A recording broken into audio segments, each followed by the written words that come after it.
Ministerio de Salud, Luciano Grasso. Desde Bahía Blanca lo saludamos, Luciano. ¿Cómo le va? Buen día. ¿Qué tal? Buen día, ¿cómo están? Bien, muy bien. A grandes rasgos, ¿qué es específicamente lo que falta implementar de la Ley Nacional de Salud Mental?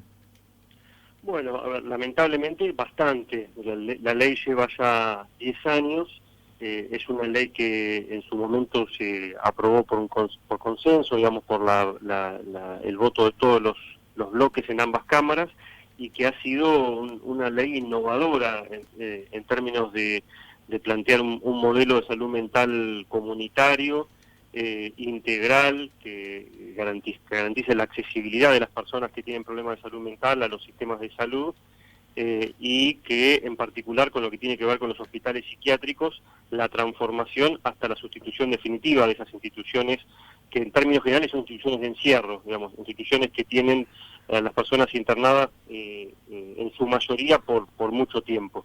Esa ley tuvo un consenso también a nivel internacional, pero el problema que tiene la ley, en realidad el problema que tenemos en Argentina, no es un problema de la ley, es que ya en ese momento teníamos una situación de cómo está organizado el sistema de salud que distaba y sigue distando mucho de lo que plantea la ley. Es decir, hoy la mayoría de la atención está centrada en las instituciones psiquiátricas, hay muy poca accesibilidad de los sistemas de salud a hacer una atención oportuna a los padecimientos mentales, y hoy lo que tenemos es una brecha, es decir, la mayoría de las personas que hoy tienen un problema de salud mental en el país tienen muchas dificultades para acceder, y esto claramente ahora en situación de la pandemia se vio agravado porque, bueno, sabemos que ha habido un incremento de padecimientos mentales por la cuarentena, por toda esta situación que estamos viviendo, entonces el problema se complica más.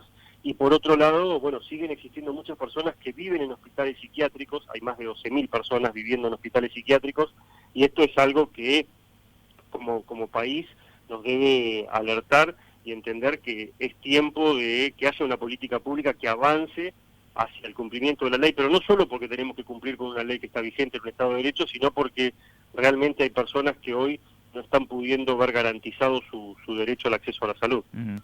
Luciano, ¿y dónde está el quid de la cuestión? Porque vemos que no ha sido solamente un gobierno el que ha tenido No, para no, no. implementar inconvenientes.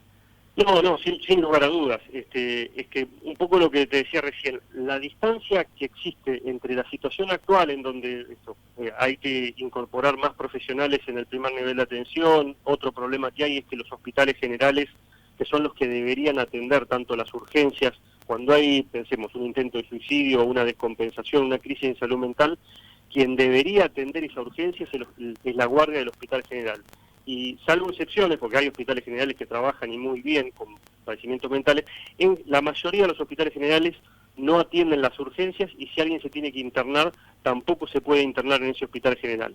Y por otro lado, bueno, lo que te decía, 12.000 personas viviendo en hospitales psiquiátricos, hay 42 hospitales monovalentes en el país, digamos, es un problema estructural e histórico. Digo, el hospital psiquiátrico tiene más de 100 años, entonces vos me preguntas, ¿cuál es el problema? Y es que es necesario una decisión política central que vaya de la mano de decisiones políticas que tomen los ministerios de salud de las provincias, porque sabemos que en nuestro país la salud es federal y está a cargo de las provincias, más allá de que la ley es nacional y que el Estado nacional debe tener un rol rector muy importante. Entonces debe haber un acuerdo, debe haber decisión política, inversión presupuestaria, aunque no debería ser mucha, porque esto también es un mito. Hay algunos que no han querido avanzar en la implementación de la ley, que dicen, bueno, porque la ley se pudo implementar en países que están en una situación económica mejor que la nuestra, nosotros siempre estamos de crisis en crisis. Bueno, en realidad los estudios y las experiencias muestran que no es que sea necesaria una gran inversión, porque hoy por hoy hay mucho dinero que está invertido en esos hospitales psiquiátricos, entonces, más que invertir, lo que se necesita es una decisión política de una transformación paulatina, un plan paulatino a más de 4 años. Por eso también es importante avanzar en un acuerdo que vaya más allá del partido político que gobierna, y que sea paulatina y procesal hacia el cumplimiento efectivo de la ley, que va a llevar más de 4 años. Ujú. ¿Qué pasó? La verdad que desde el 2010 hasta ahora se ha avanzado poco y esto creo que, como vos decís, no dependió solamente de un gobierno. En particular, lo que me toca en la gestión que tuvimos a cargo de Dolphy Rubinstein, pudimos trazar algunas líneas para que las provincias puedan avanzar en el cumplimiento de la ley. Me refiero, hicimos el censo, que la ley de salud mental lo planteaba como obligatorio cada 2 años y no se había hecho. Eso lo hicimos en el 2018-2019, que es el que arrojó este dato que acabo de decir. Hay 12.000 personas viviendo en hospitales psiquiátricos. Cuando digo viviendo es porque el promedio de internaciones de 8 años, esto también es importante que la comunidad lo sepa, porque es realmente duro, digamos, que el promedio de una persona que está en un hospital psiquiátrico es de 8 años. Nos hemos encontrado con personas que hace 40 años que están en un hospital psiquiátrico. Hay gente que termina muriendo en el hospital psiquiátrico cuando la ley de salud mental, los consensos internacionales y la evidencia empírica muestran que una persona que tiene un problema de salud mental y que requiere una internación, esa internación tiene que ser breve. No hay motivo para que una persona esté mucho tiempo en un hospital. Se compensa, se mejora su estado de salud y por supuesto que no va a desaparecer su padecimiento, va a necesitar una serie de cuidados después de la internación, pero esa serie de cuidados tiene que ser en la comunidad con una serie de dispositivos que plantea la ley y que hoy básicamente existen muy poco o no existen. Entonces, cierro con esto. El censo, una resolución que firmó Rubinstein el año pasado, que era muy importante, que era la que planteaba cuál es el camino que tiene que seguir el hospital psiquiátrico para adecuarse a la ley. Es decir, cómo tienen que presentar un plan de adecuación y cómo tiene que ir cumpliendo esos pasos. Bueno, ahora creo que resta una decisión política hacia el cumplimiento de la ley, porque ya pasaron 10 años. La última pregunta, y te pido brevedad, por favor, porque ya nos tenemos que ir. ¿Hay recursos o hay suficientes profesionales para encarar la implementación plena de la ley? Sí, yo creo que sí. Siempre va a hacer falta más, pero en salud en general, siempre corremos detrás de la demanda, pero sí, hay profesionales.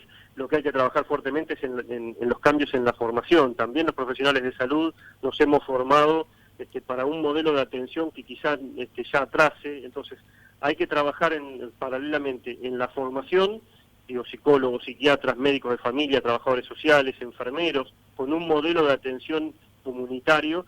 Eso es necesario, pero yo creo que sí, hay suficientes profesionales. Quizás hay que distribuirlos de otra manera y hay que capacitar a los no especialistas, porque me refiero a los no especialistas, el médico de familia, el trabajador social, los otros especialistas médicos de otras especialidades que también pueden tener intervenciones en salud mental aunque no sean especialistas. No digo hacer psicoterapia si no es un psicólogo, no digo dar psicofármacos si no es un médico, digo otros profesionales que no son especialistas en salud mental, pero que cuando están viendo a una persona por otro problema de salud que tiene un padecimiento mental también pueden hacer algo y eso también ayudaría a mejorar la accesibilidad. Así que yo creo que sí que es posible. Ok. Luciano, gracias por el tiempo, muy amable con nosotros. No, gracias a ustedes. Que estés bien, adiós.